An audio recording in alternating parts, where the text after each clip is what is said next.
Dear participants, as a part of the series IMI Kolkata Connects, we welcome you to today's webinar on how to manage your career transition during this pandemic time. A highly relevant topic in the current day when India is still grappling with the dilemma of saving lives over livelihoods. So let me introduce you to our panelists first. We have with us eminent speakers today from the industry and academia. Mr. Shubhashish Mitra, Executive Director and Group Company Secretary, RP Sanjeev Goenka Group. Dr. Paramita Mukherjee, Professor Economics and Dean Academics in IMI Kolkata. Mr. Surendra Poddar, Chartered Financial Analyst and Financial Risk Manager from Global Association of Risk Professionals USA and Faculty Finance and Accounts in IMI Kolkata. Our alumni member, Mr. Abhishek Pal, Solution Architect, Tata Consultancy Services, and Secretary of IMI Kolkata's Alumni Committee. And I am your moderator for the day, Dr. Mohua Banerjee, Chairperson Admissions and Dean Placements Corporate and Alumni Relations and Professor Marketing in IMI Kolkata. So to start our discussion, let us put it this way. Nobody was prepared that disruption will come so soon, especially so in the education sector. Disruption in the form of COVID-19. Well, institutions did not have any prior experience in it, and we are all trying to find solutions and answer questions. Hence, this webinar. So India is looking at the next 6 to 10 months as the phase that is going to be the current game changer. My first question to you, Professor Mukherjee, as an economist, how do you think the economy will react to this global pandemic? Good afternoon, everybody. As Professor Banerjee has asked, I'll start with the overall situation in the economy. And I think this will help you to understand what my fellow panelists will tell you later on about the possible transition, career transition and things like that. Now, right now, all of us are witnessing that the situation worldwide is that we all are under lockdown. Most of the countries and the government is doing a humongous task of balancing between lives and livelihoods. And there are discussions which are on that maybe we are going into a recession which may deepen into a depression. It is being compared with Great Depression of the 30s. And also you can see that the government is doing a daunting task everywhere. So I'll start from there. If you look at the Indian economy first, we can see that before the pandemic has started in February in India, Indian growth was a little sluggish for the last financial year, 2019-20, because of many other reasons. And the demand growth was quite sluggish, because of which the growth rate was really low compared to the other previous years. Now, after this pandemic has started and this COVID-19 related lockdown and other measures that the government had to take, now that the supply chains of all goods and services are getting affected, apart from certain essential goods, we are going to see a supply side shortage also. So as you can understand, even not being a student of economics, as we all can understand that if the demand growth is sluggish and the supply growth is also being affected, definitely you are going to face an economic recession. Now, given this grave situation, there are other discussions how the government is going to come out from this, what the government can do, and things like that. Now, as far as India is concerned, what we have seen so far is that the government in early April and late March has already announced two packages, one for the health, that is a 15,000 crore package for fighting this COVID situation, for improving health infrastructure related to that and all. And also there is an economic package, which is around 1.7 lakh crore. If you compare it with India's GDP, it is slightly less than 1% of GDP. There are different economists who think that this is not enough. Probably government is waiting for a further package. Now, regarding this economic package, I'd like to elaborate on this a little bit. If we look at the economic package, these are basically aimed at giving certain kind of cash or other kind of help, like in terms of food and all, to the vulnerable sections of the society. Now, we all know that given the type of employment that we have, most of the employment, around 85 to 90% of the employment in unorganized sector, there is a huge section in the society who are vulnerable, daily wage workers and things like that. That is why the government under this scheme has tried to reach as many such people as possible, and the schemes include giving PM Kisan kind of transfers under MGNREGA scheme, under Jan Dhan Yojana, some kind of cash transfers, under Ujjwala scheme, some kind of transfers to women and senior citizens, and there are different other things. I'm not telling that given we do not have a record of all those unorganized sector employees, but still the government is trying to reach as many people as possible. So this is about the economic package. Now, what is going to happen? You can see from like an individual, if you look at the government at this point is not in a position to think of deficits or debts in future. It has to take these calls. So this kind of steps. Now the thing is that we know that the deficit will balloon, and the FRBM Act, that is Fiscal Responsibility and Budget Management Act, according to that the fiscal deficit should be contained. This the government does not have to think at this moment. So the government will have deficit ballooning. Now, the thing is that how to manage that deficit, that will become important, a very important economic question for the policymakers. Now, if you look at the traditional ways, deficit, when you're now, if you look at the income part, the government's income is going to be affected because tax revenue will be affected as all the corporates are hit. If you look at the corporates or in the goods and services market, we all know that apart from essentials, all the other commodities will be affected. Uh, Especially people are not thinking of buying homes or cars and things, and so almost all the kind of commodity markets will be affected, and the taxes that the government used to get, the government will not get. So the income part of the government will be severely affected. And on the expenditure part, the government has announced economic packages that the government has to do. So the deficit is going to rise. So the crucial question is how to manage that deficit. According to economic theory, or the practices that the governments do very often, there are two ways to finance deficit. One is selling bonds, which is called bond financing. Another is money financing, that is printing money. Now, when we talk about bond financing, it has an adverse implication because it will raise interest rates. Now, we all have seen in last month's monetary policy, government has already eased the interest rates. It cut the CRR, cash reserve ratio, repo rate, the benchmark interest rates lower. The objective was just to keep the liquidity high. Now, one can always argue that what will people do with the liquidity at this moment? The country is under lockdown. Now, I understand that this may not be of much help for the monetary policy transmission, that if you keep interest rates low, it will help the businesses to get loans and all. But given the lack of demand, that is not required. But at the same time, this will help in lower debt payments because the interest rates are lower. And the government will try to keep the interest rate low. And that is why money financing seems to be one of the most probable things which the US government has already done. Indian government has not announced any such kind of measure so far.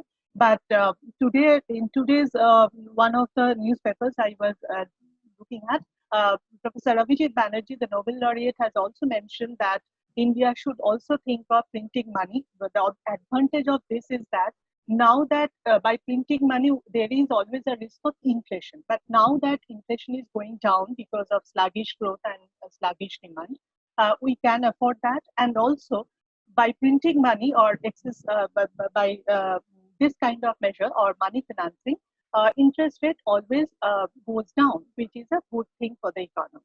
So regarding this, so that's all about the macroeconomic policy making, and the government will take a call, I suppose. Another thing I'd like to mention, there are also some economists who are suggesting that it is very important that not only liquidity, that the money has to reach to the vulnerable sections of the people who are losing their jobs, employment, livelihood, etc. Now, there are different ways to do that. I have already mentioned one under which the government is trying to do that. And also there is a direct benefit transfer, that is one mode. Another is universal basic income that some economists are going for, are suggesting. The universal basic income is basically giving certain fixed amount on a regular interval, irrespective of the income or what kind of employment one has. This is to ensure that one person can afford the basic minimum. So these are the suggestions that are going on, and definitely this will not end even if we come out from this corona epidemic or pandemic in next 5-6 months. This economic recession is going to last for more than that, and let's hope that all the policies will be in place and we have to fight that also. Thank you, Paromita, for your beautiful, insightful talk and summing it up for us. Well, we expect it to stay for some time now. The impact is going to be humongous. And while government is taking sufficient measures to ease the impact, let us also try and hear from Mr. Mitra what are the expectations of the industry from employees or potential employees in this current situation from your experience, Mr. Mitra?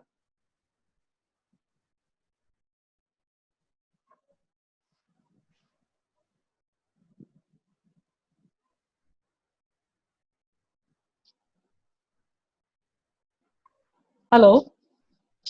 Uh, I think Mr. Mitra is not audible at this time.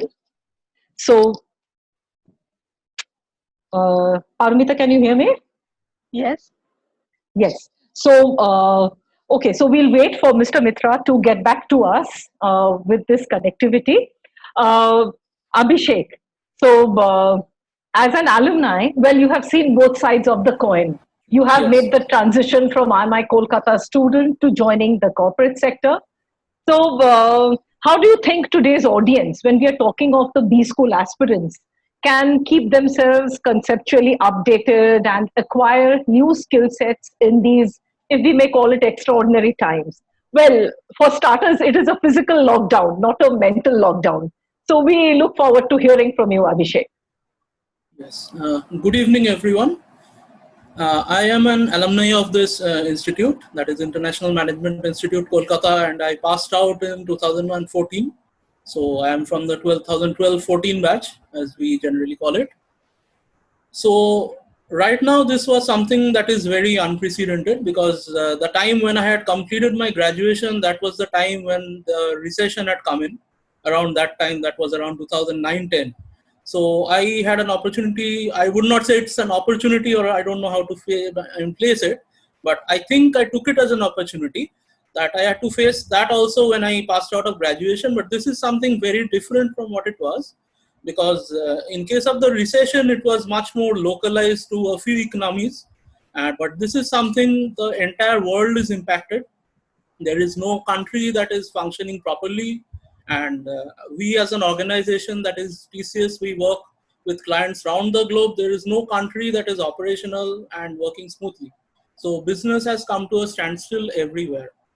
So I feel now is the time to brace up our skills, do some upskilling of ourselves, so that right now, since we do not have to serve customers as professionals, and also for the starters, the job opportunities are also less. So it is better to get ready for the opportunities when we get a chance to, when everything opens up. So for that, I feel that right now the time should be spent in learning.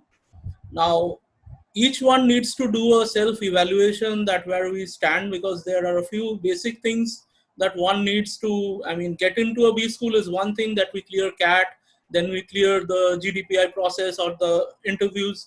And then after that, we go through the curriculum and we are guided by our faculty members and we follow a curriculum. But when we get into a job, it is a totally different ball game. We are no longer under the protected environment of any institute, or there is little guidance often that is available from seniors or even from our family, because everyone might not be from a business background or a corporate background.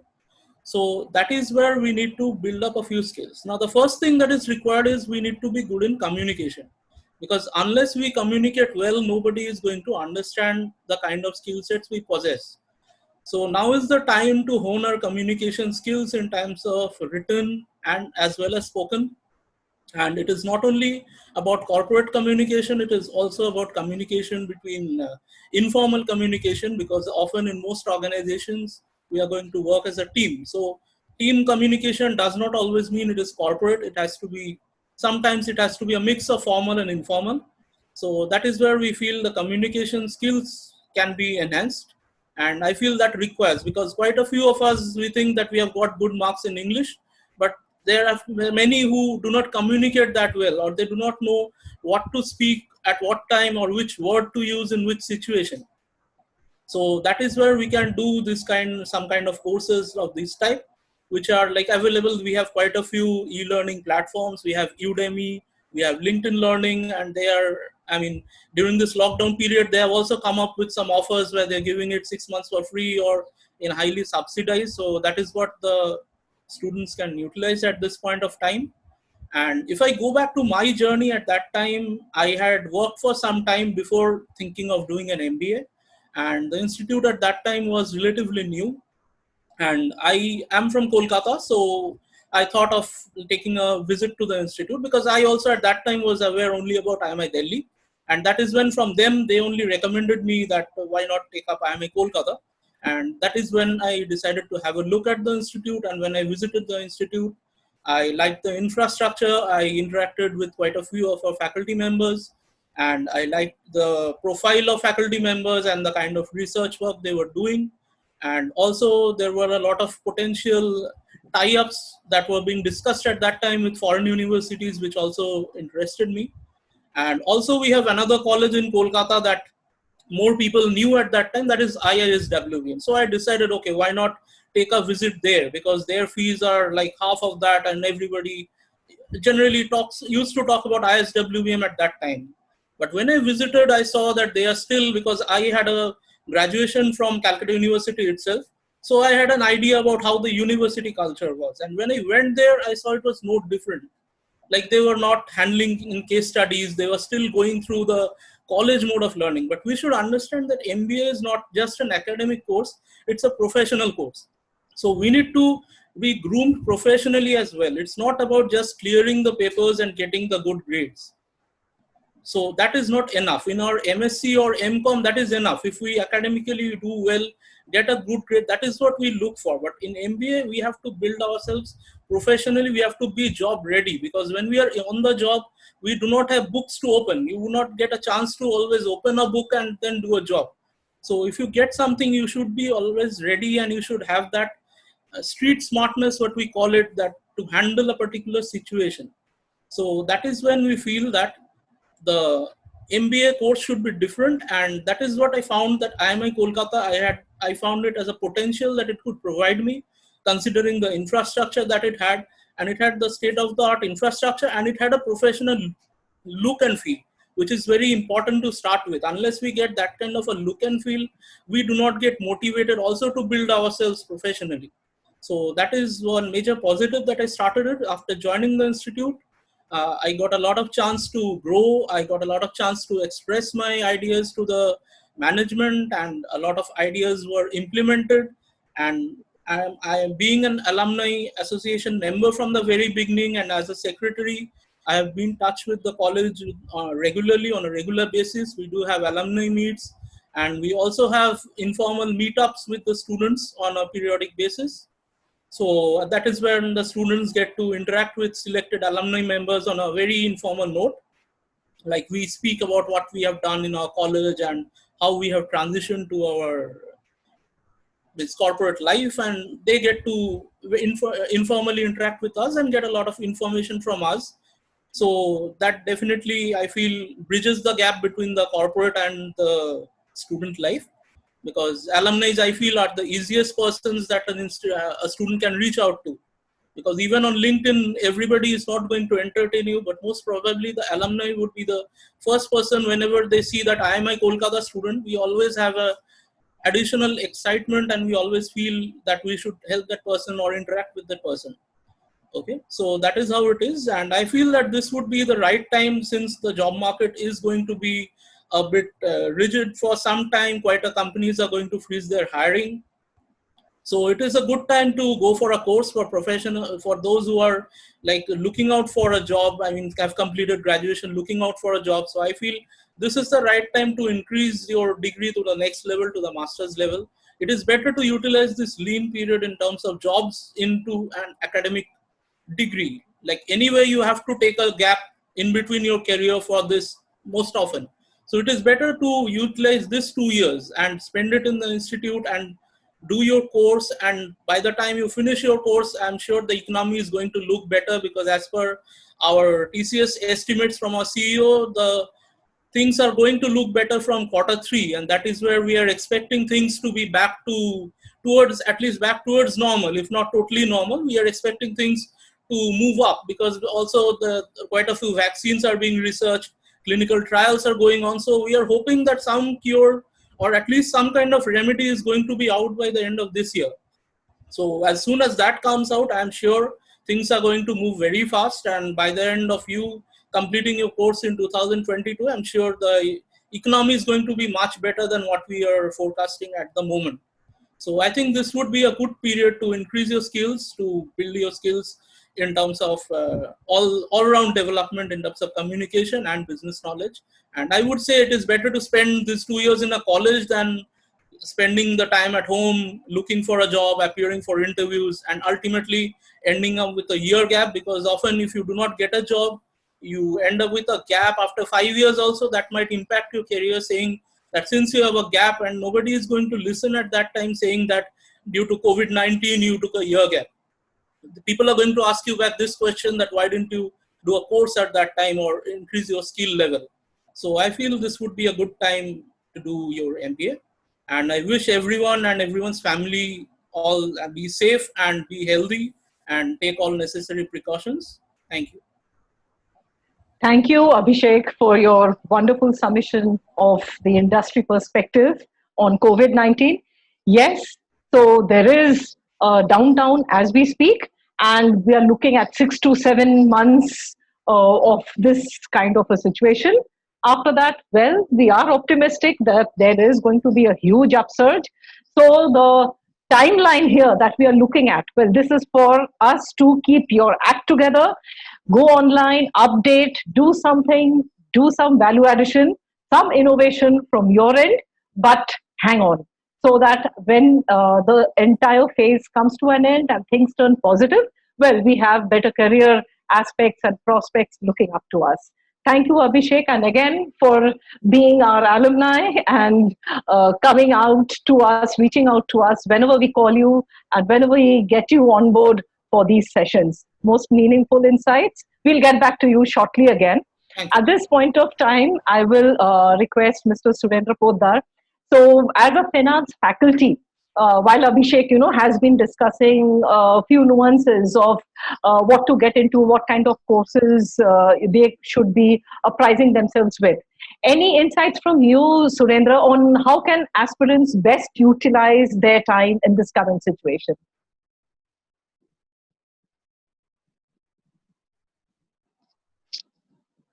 Good evening, all participants. And Abhishek has very succinctly mentioned, okay, what needs to be done in this period. Uh, every challenge is an opportunity, okay? And this is a challenge, okay, to the entire mankind. And as we prepare, okay, for our next career path, okay, we need to be ready, and we need to be ready better, okay, because the challenges are going to be more severe. So, with this perspective, okay, I'd like to talk about some of the things, okay, which in my course, okay, or in my duration as a faculty, I have seen through students. The MBA incoming batch is generally a very eclectic mix of engineers, science graduates, commerce graduates, humanities graduates. And when they join a business school, they're all at the same platform.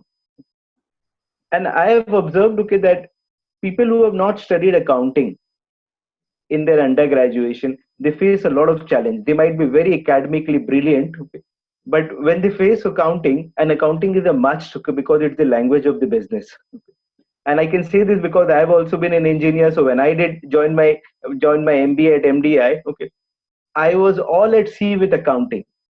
So the first two trimesters, we engineers, science graduates, and humanities graduates, so we just struggle to understand, okay, what this accounting business is all about. And some of us were actually, okay, very disheartened, and we even thought that we should not take finance as a specialization because okay, we might not have studied accounting.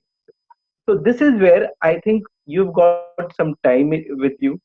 This is where, okay, specifically I'm addressing the engineers, science, and humanities students, okay, that they must do some homework on accounting, because accounting is the language of business, and everyone, irrespective of whatever specialization you choose, irrespective of whatever career you're planning to pursue, accounting. So what you can do is, okay, either, okay, you can go to, there are lots of places, okay, where you can learn basics of accounting, but you have to be very careful in choosing where to understand and where to learn. Okay, there is, okay, MIT has an open courseware. You can go to the MIT open courseware, okay, and there you can go to the Sloan School of Mathematics. There are a lot of courses on basic accounting and financial accounting, so you can pick up from there. Okay, there on YouTube there are excellent videos, okay, which are there, okay, from where you can pick up accounting. Okay, so this is for the engineers, the science graduates, the humanities graduates. Make use of your time, and I can assure you that if you learn basic of accounting, then finance learning, okay, will be fun to everyone. Second, okay, I would talk about, okay, the people who have not studied mathematics at their undergraduate level, or they have not, maybe, okay, they have forgotten some of their mathematics.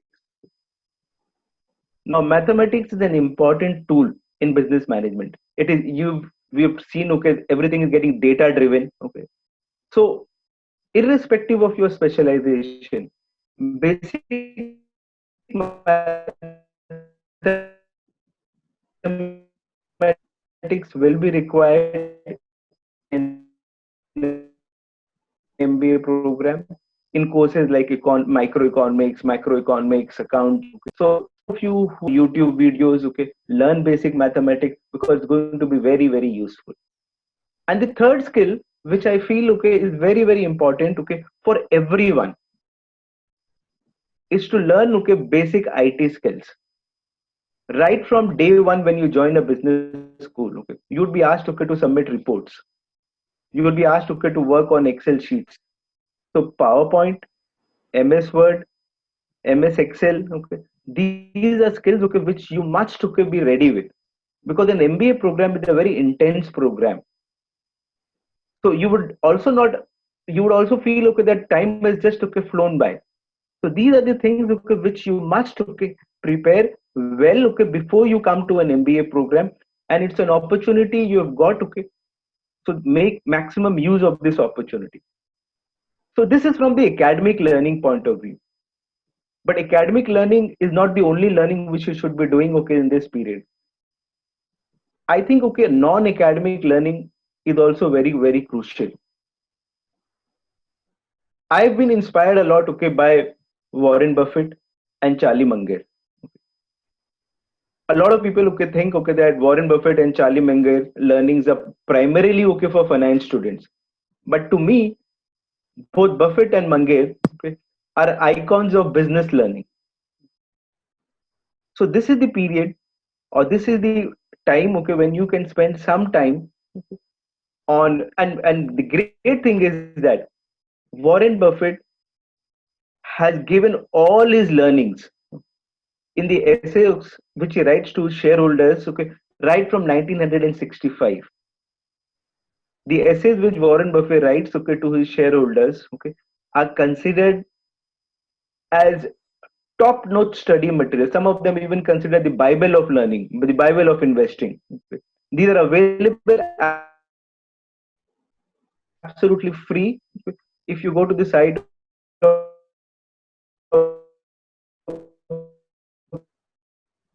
berkshirehathaway.com. You can, and the learning is not only in finance, or the learning is not only in investing. Okay, the learning is okay across all domains of business. One thing which I would like to mention you is that you must not assume that you are joining a program or an MBA program with marketing, finance, OB, HR, operations, IT. Actually, you're joining a program on business. So, business learning is very, very important, and business learning is integrated business learning. There's a very interesting quote by Buffett. When Buffett was asked that what do you do the entire day in your office? So he said that I just sit in my office and read all day. So out of his daily life, he spends around 6 hours to 7 hours just reading. And this reading is so important. If you look at the biographies of all successful people, okay, then you would see that they have been voracious readers.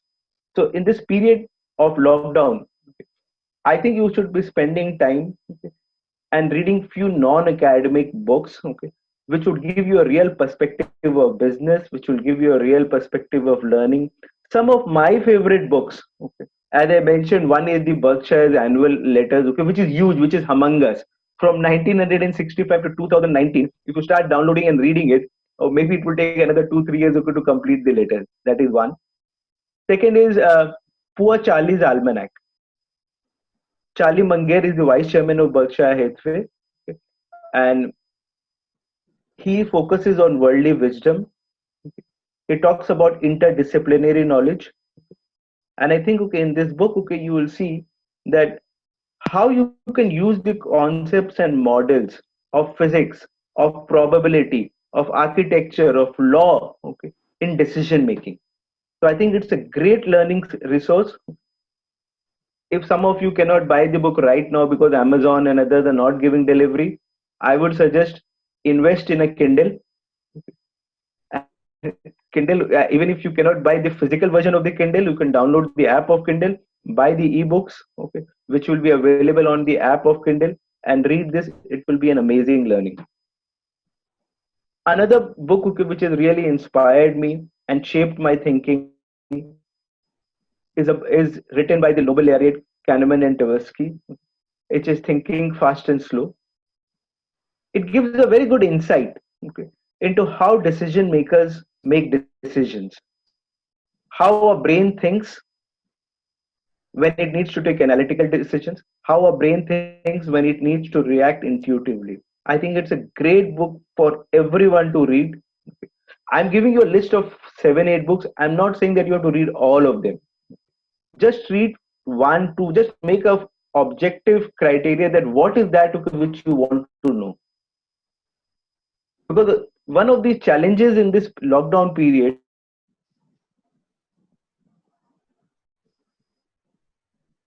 so we need to be very focused and just select okay few things, few books, and just focus on those few books. The another book okay, which is a great book and very relevant okay for this time is The Black Swan. Nasib Nicholas Taleb is one of the best writers of modern times. He talks about okay events okay which are random. He talks about okay the role of luck in decision making, the role of luck okay in outcomes. Okay. So he's written several books okay. He's written several books okay. He's written several books okay. He's written concepts of his thought processes, and it will give you a very good insight okay into how events okay which no one looks for. This event, the COVID-19 event, is really a black swan. So these are some of the books okay, and there are many other books which are available okay.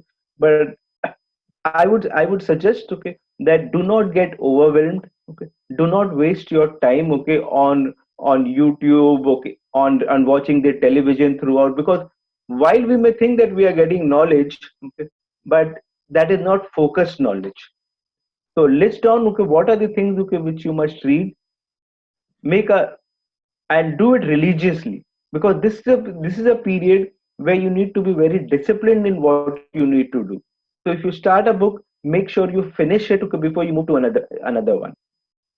So I hope, okay, some of the things, if you follow it, it will really help you, okay, in this period, okay, where, okay, we are thinking what to do. But I think this is a big opportunity, okay, and we can make the best use of this opportunity. Yes, thank you for that. Well, I'm sure by this point of time, all our listeners, the audience today, have really got it up. The number of book lists that you have suggested, which are not typically academic, but at the same time, that they will get you thinking and broaden your horizon in the world of increasing your functional skill sets. Thank you for that. We'll get back to you again.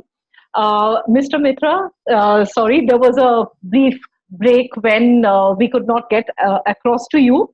I see a lot of questions also coming in for the panelists, but prior to that, we would want to hear from you. What would you say? What are the expectations of the industry from their current employees or potential employees in this particular situation? Hello? I'm not too sure. We have Mr. Mitra with us now. We will get back to it shortly. So, in the meantime, well, we will open up for question and answers, and we'll take a couple of questions as we speak. The first one that I would like to get into: how are B schools adapting to this change? Well, now we are getting into the education sector with this particular question. Uh, I would refer to, India's 5 ideas as vowels of the new normal. That is currently the cliche term. Well, A is for adaptability, E is for efficiency, I for inclusivity, O for opportunity, and U for universalism. Yes. So times, yes, they are changing. Have they posed constraints to us? Are things the same? Well, things are definitely not the same. There are challenges, but how soon we can adapt? What is the level of our flexibility? And how fast we can get back on track, our efficiency? Well, this will actually determine who are the ones who will make it from here going forward. We are talking of inclusivity. As an educational center, we try to be centers of excellence, but then again, we are not calling ourselves islands of excellence. We have to connect with society in these turbulent times, under these extraordinary times. We have to connect with our students, counsel them, talk to them, hear them out, address any particular concern, query, anxiety that they may have. And well, that will be the game changers. Next 6 to 9 months, how best we cope and adapt to these situations. So again, we are looking at opportunity. Well, can we do that? Can we really call COVID-19 as going to be an opportunity for organizations to be more innovative? Well, this is for us to see. And universalism, much that, we are talking about a B school setup, but please understand it will percolate to industry, the manufacturing sector, the jobs that they pose, the BFSI segments, and whatever we do, it's an ecosystem that we are talking about, and it will affect all of us. So, Parumita, would you like to add on your particular thoughts from the academic perspective to this question?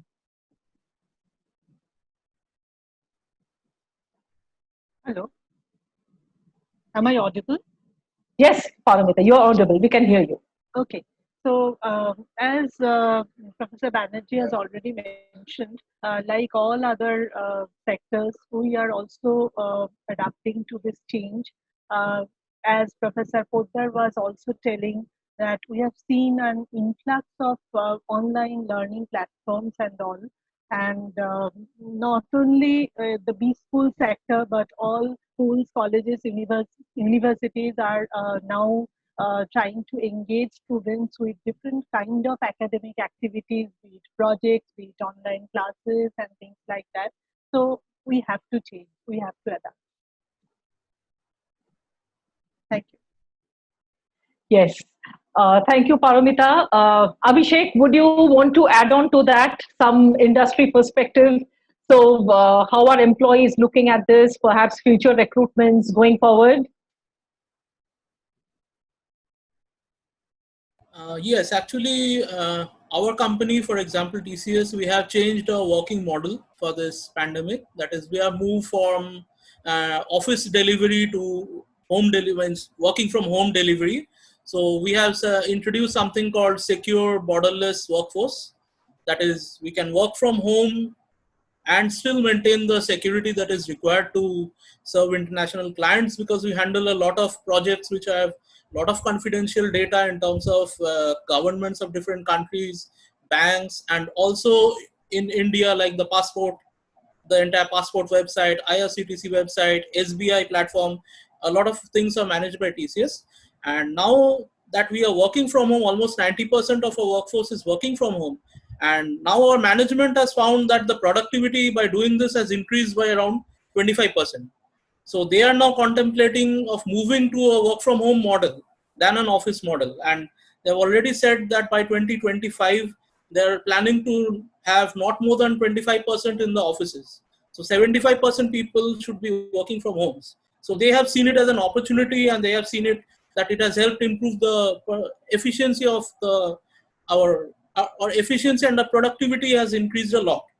So they have seen it as an opportunity. But again, I do agree that all the professions cannot be handled from home, because there are a lot of things that have to be done on the field. For example, the manufacturing sector and maybe the banking sector, because everything they cannot be done from home, because that is mostly, and also the sales work, that is totally the field work, the field workers, those who are doing door-to-door selling and those kind of stuff, because everything is part and parcel of the system. So for them it is difficult at this moment. So what industry has been doing, because I've been interacting with quite a few of my colleagues and my class batchmates who are working in different sectors, so what they have said is they are spending most of the time doing trainings, because that is what is now available online, because that has not stopped, because a lot of online platforms have come in, a lot of uh, universities and organizations, they are offering classes online. A lot of paid content has now become free. In some organizations are even allowing certifications for free during this period. So this is the time where it is better to do the upskilling part. And definitely once the things open up, which is going to surely happen, it's not going to, lockdown is not going to be eternal, because there have been disasters before also. There have been famines, there have been epidemics, even Yes. more people have lost their lives, but everything we have overcome it. So science and technology is surely going to overcome it. But the challenges which are going to come, definitely the industries are looking at getting their workforce ready towards that kind of a challenge. For example, online working, or doing, even appraisals are happening online Yes. for some organizations. So there are quite a few employees who have never been into a mobile platform or not gone online, so they are now being enabled to work online. So I am sure that this is enabling a lot of employees who were previously doing something on a very routine basis, but now they are also learning a lot of things and embracing new modes. And a lot of stores are now tying up. If we now see, Zomato has now started giving groceries as well, and even Swiggy is also delivering groceries, and quite a few stores are now tying up with them so that their products can be delivered. And some organizations have gained a lot out of it. For example, Grofers is now not able to even accept orders. They are hiring extra people. Amazon is hiring a lot of people.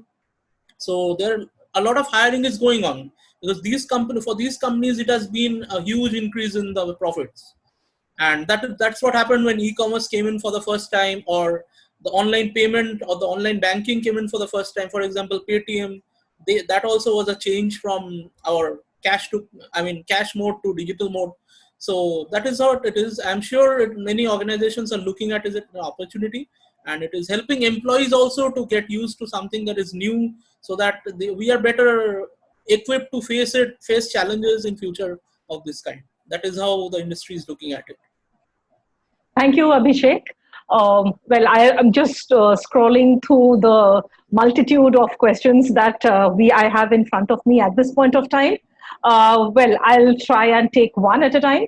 How do you think these schools would open up for the new batches after the epidemics and online classes, delays in academic session, and of course, what would be the impact on summer placements? So, too many questions. I'll try and get into them one at a time. So, is it going to be different? Is there going to be a challenge for students and faculty, because when you're used in a particular physical format, from that to make the transition to a virtual format? Well, yes, it is not without challenges. But then, are you prepared? Do you have the technology capacity, capability to work on those? Yes, of course. I can give you instance from IMI Kolkata. Well, we are contemplating virtual classrooms, and there will be Google Classrooms integrated with Google Meet. So, it's about a shift in the mindset. So we have faculty, we have students, they are not going to change. The engagement, the interaction is going to be the same. Instead of it being on a physical platform, well, we are now taking it to the virtual mode. So, yes, it will call for some set of preparations that will go into it. Actually, we as faculty members, we are also, putting in a sense of urgency at the teaching experience, how we're looking at the teaching experience. Maybe we are trying to relearn teaching and rework it from the ground up. We are also contemplating, blended systems. Maybe a certain portion of it will be virtual and certain portion will be physical, where students come across in small groups. We do not know. These are uncertain times. But of course, in accordance with the new advisories that come up, because as we are going with AICTE, we have it from the Government of India, MHA, order dated, I believe it's 15th April, that our classes will start as per our usual schedule. So, yes, we are going to keep on with the timelines. Whether we are going to be in physical mode or we are going to make the migration to the online mode, well, that is something we are working on, and we will go as per the requirement existent on that particular date. Yes. So again, to answer that question, is it a rational kind of a shift, something that we think is a Herculean effort? Well, not really, because technology at its end is just that. It's an enabler, it's a facilitator. So the content does not change, right? The faculty does not change, the students do not change. So, and the absorption process in between will not change. So it's about a shifting in mindset, as in when we are looking at doing it in a particular way, do we redefine that and do we shift into a different platform? And well, again, coming to internships, the questions on internship, we do have, I'll again go by what IMI Kolkata, the situation that we are facing. Yes, our recruiters, they are shifting their internships into the online, the virtual platform. And again, so there is a delay, because please understand, as I said at the outset, none of us were actually prepared for this kind of disruption. So when it comes and hits you, well, you are stalled. It takes time, but then again, you redefine and you set out your own modalities for yourself. So let me phrase it this way: internship delayed is not internship denied. Yes, class sessions delayed is not sessions denied. So these are just the interim periods when we are reworking. When we look at industry, they are also reworking their mentors and their HR teams, and they're reaching out to us in these schools. We are in constant touch with them, and the modality for it is going to shift. And as Abhishek has rightly said, yes, there will be some amount of activity that is going to be a constraint, is for example manufacturing setup, where you need to be there physically present. But then again, we are trying to relook at the other setups, the BFSI, the CRM component, the ERP part of it, and try to look at those modalities of reaching out for interaction between the industry and the students. So, Poddar Surendra, would you like to add on to that, your particular thoughts on this topic? Thank you, Mahua ma'am. See, at the onset, okay, let me tell you that I don't know much. Okay, so none of us know what's going to happen. None of us know how this is going to change. How is it going to pan out? But we just can't, okay, keep our fingers crossed, okay, and not do anything, okay, and keep saying, okay, that when things will come, okay, we will do it accordingly. Okay, we can't do that. So as an institution, okay, we are taking actions. As an institution, okay, we are gearing up, okay, with respect to whatever current knowledge of information which we have. Okay, so all of us in the entire team, okay, we are gearing up, we are adapting, okay, to new forms of learning, to understanding, okay, that what is that, okay, which differentiates a physical platform from a digital platform, okay, and how can we bridge the gap between physical and digital. So in this process, okay, we are looking at all kind of experiences. Okay. There is obviously, when once we are used to working in a particular form of engagement, it becomes a little challenging for us, okay, to move to another form of engagement. Okay, but this is what, okay, we prepare students for also.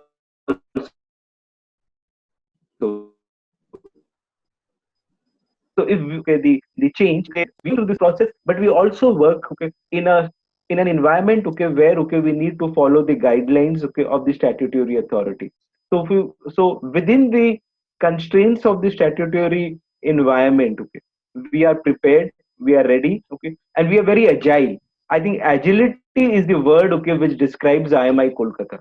Okay, we will we will respond not passively. Okay, we are preparing ourselves. Okay, and as and when things come, okay, we will be very, very agile and amongst the first, okay, to be pioneers in the executive education industry.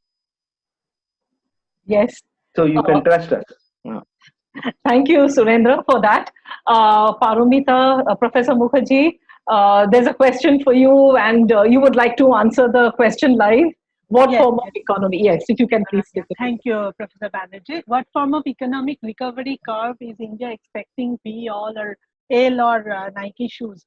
Now, the thing is that as the past experience goes, when a recession starts, uh, there is no particular time frame that anyone can define that within 2 years or within 1 year or within 6 months, we can come out of a recovery, come out from the recession.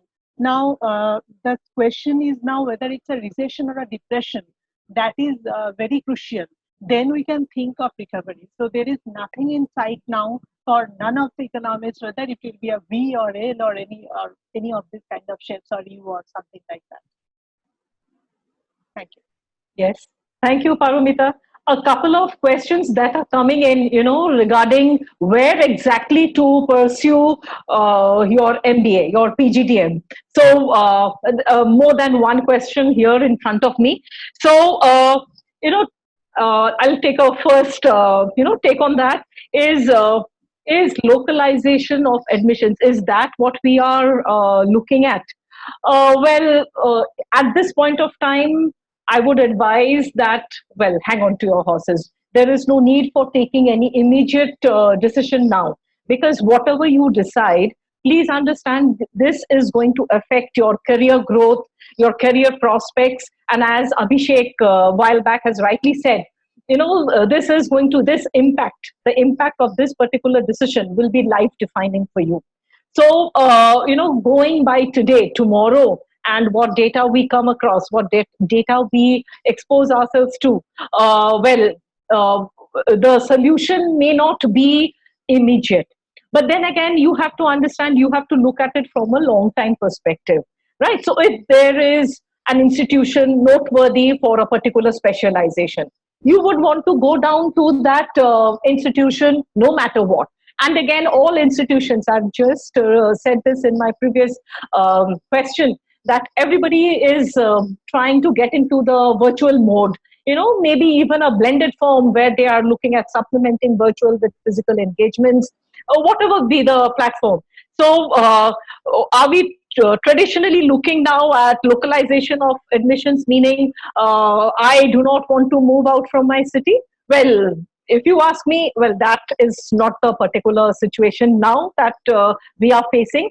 And even going abroad, so would it be a good idea to pursue an MBA abroad post this endemic? Well, this answer would be the same as it what would be prior to the pandemic. So, institution, all institutions, including IMI Kolkata and B schools pan India, I'm sure about that, all are concerned about your safety and your security at the foremost. So, after that, what? How do you choose a B school? It would be basis the specializations, the technical skill sets, the functional skill sets that you would want to hone for yourself, that you want to inculcate in yourself. And that I think will not change. That will be the same no matter what. Abhishek, would you like to add on to this particular question, to this line of thought?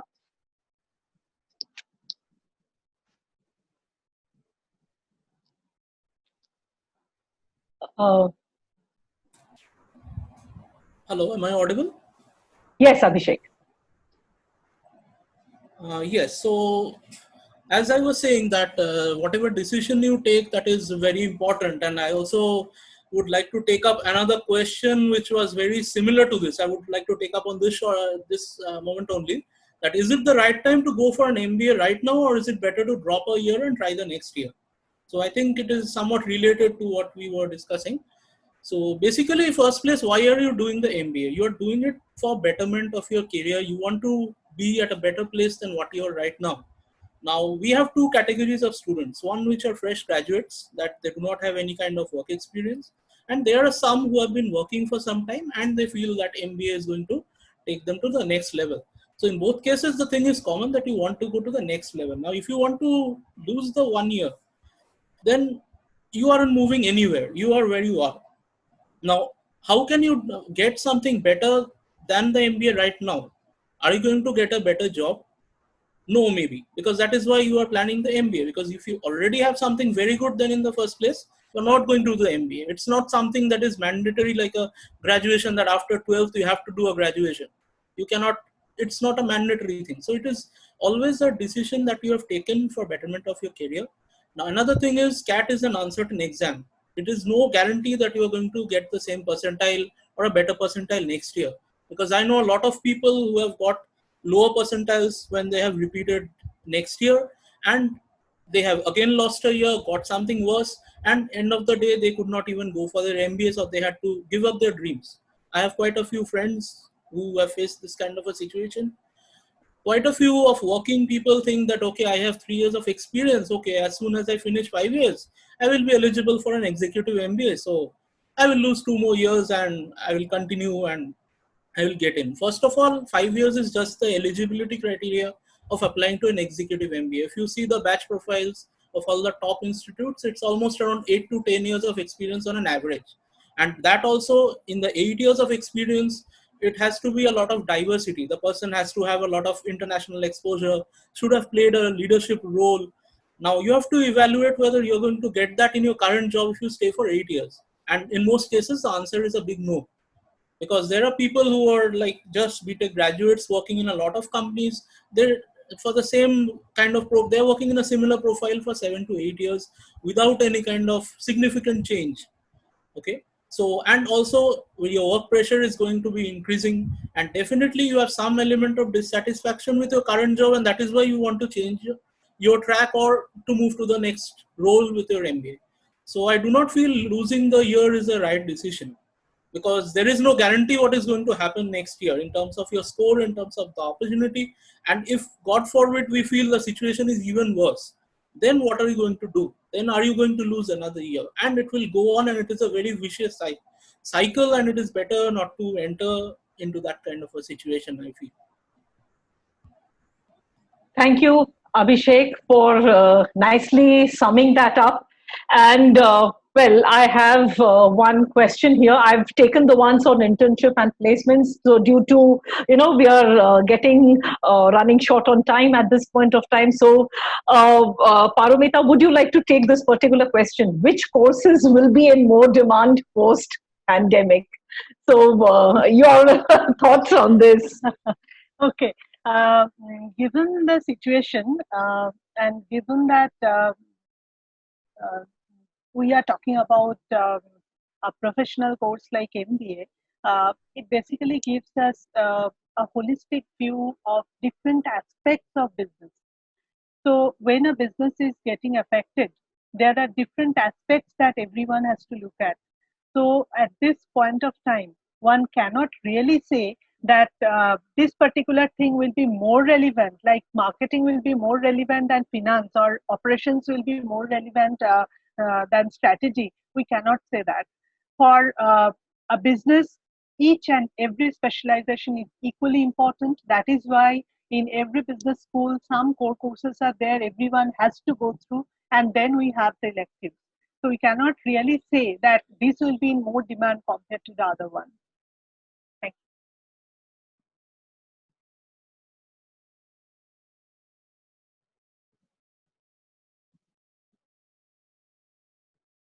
you. Your speaker is on mute. Thank you, Paramita, for pointing that out. Yes, so is a huge platform. Will it be the same with virtual classes, and how will the management handle the workshops? Oh, again, Krishanu, if I may take that question. Yes, we are not only looking at student education, we are also looking at management executive education also through this platform. And well, executives actually prefer getting into these virtual and online education modes. So there are softwares that are available, yes, and it's about, as I mentioned, the technology part is all there. Technology is an enabler, and it's for us to choose which one we want to get into. Are we going to use Google Classrooms, or are we going to use Google Meet for sharing our presentations? Yes, we are going to do that. But the idea here is about the change in mindset. Am I willing to make the transgression? Am I equipped? Do I feel comfortable enough, walking the talk and making the shift to that other platform? So that would be a major issue. That would be the major, if you ask me, that would be the major focal point for all of us here at this point of time. Yes, Mr. Mitra. So, have we connected with you, and are we audible to you at this point of time? I am connected, but I'm very sorry that I have a problem of a very poor connectivity today. No problem, Mr. Mitra. Yes, we'll hear from you, and we'll give you this question, in the audio mode. So, from your experience, what we wanted to hear from you is, what are the expectations of the industry from employees or potential employees in this particular situation? I do not have the benefit of having heard the discussion earlier. So what I may say may not be in tune with the flow of the discussion so far. But still, representing industry, I may add a few points. Number one, as we all know, we have already lost some 8 weeks due to this problem, which would be not 6 weeks in fact already. So it would work out to some 12% of the entire year.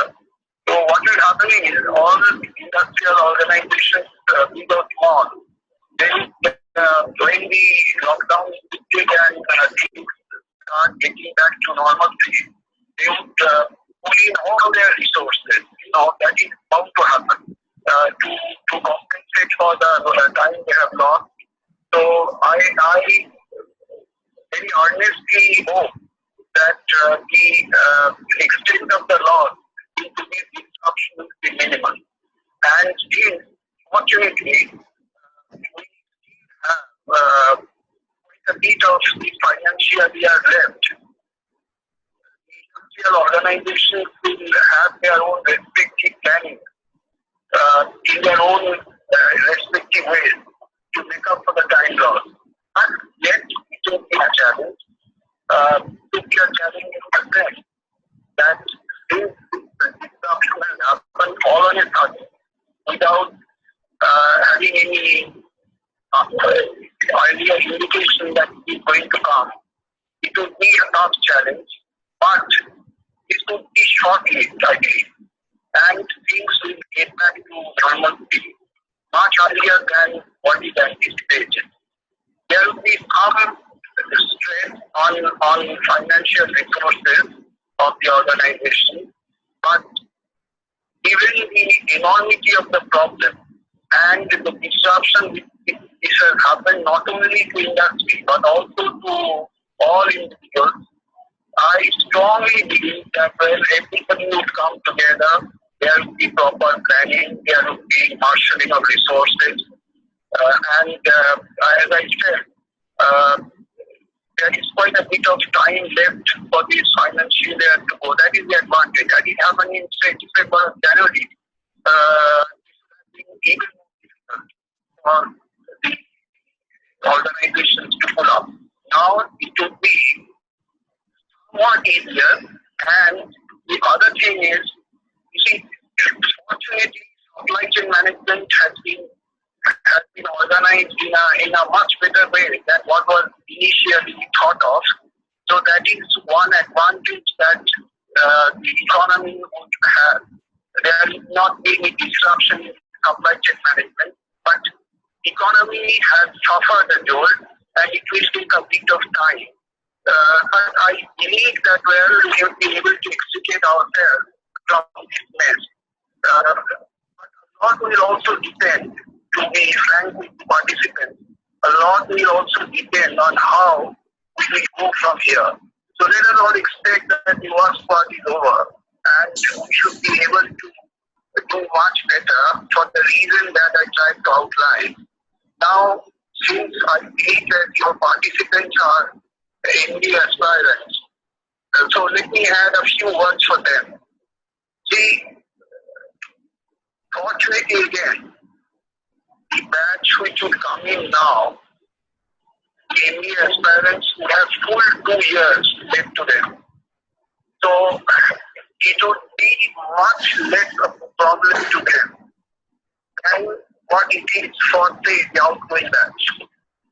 And I know many industrial organizations have not yet conquered their future manpower requirements, contrary to what is being apprehended.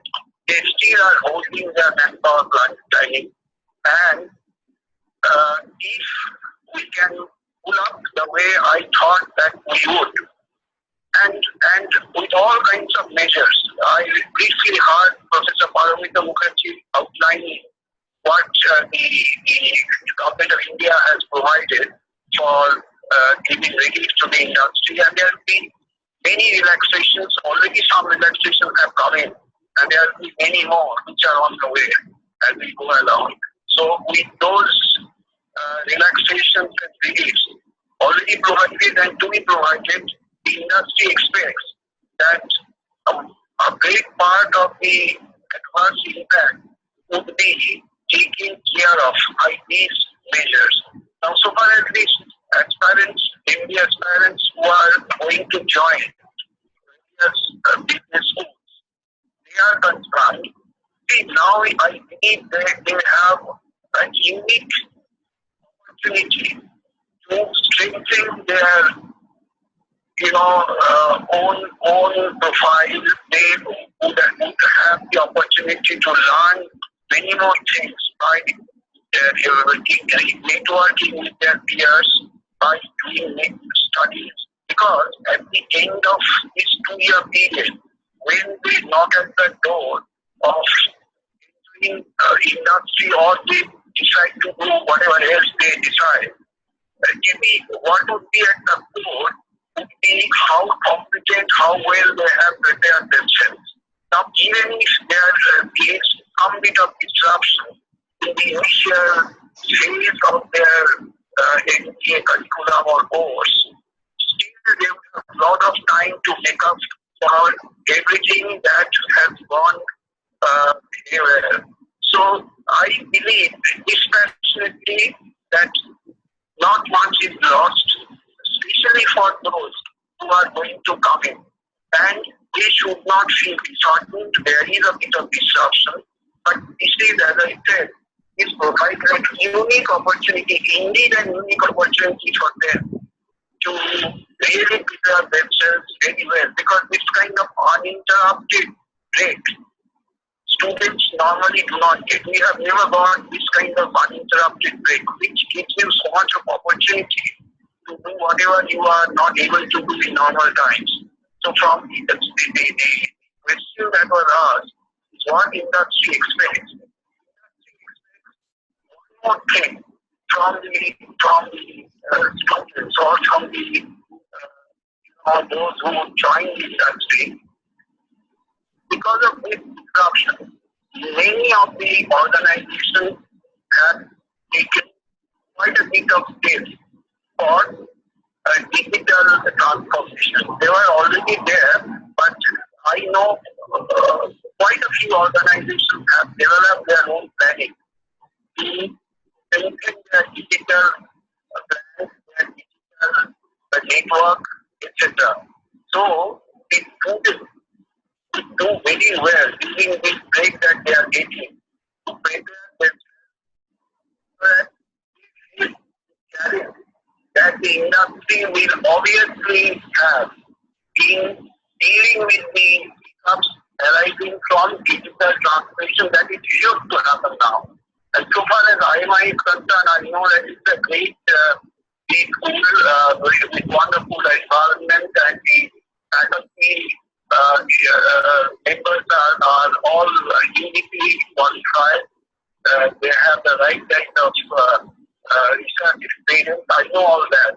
But what I would urge IMI to explore what they can do in their curriculum to see what they could do for providing more online kind of an exposure to the students, even after normalcy is restored.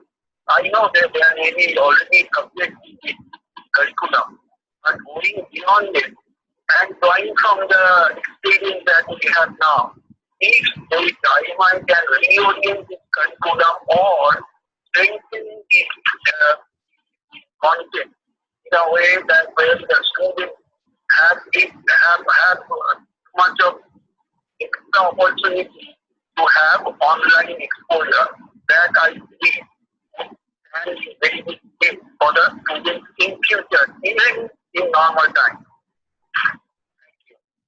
Thank you, Mr. Mitra, for your wonderful thoughts. And for the note of optimism, that will be our takeaway, and with which we will end this session.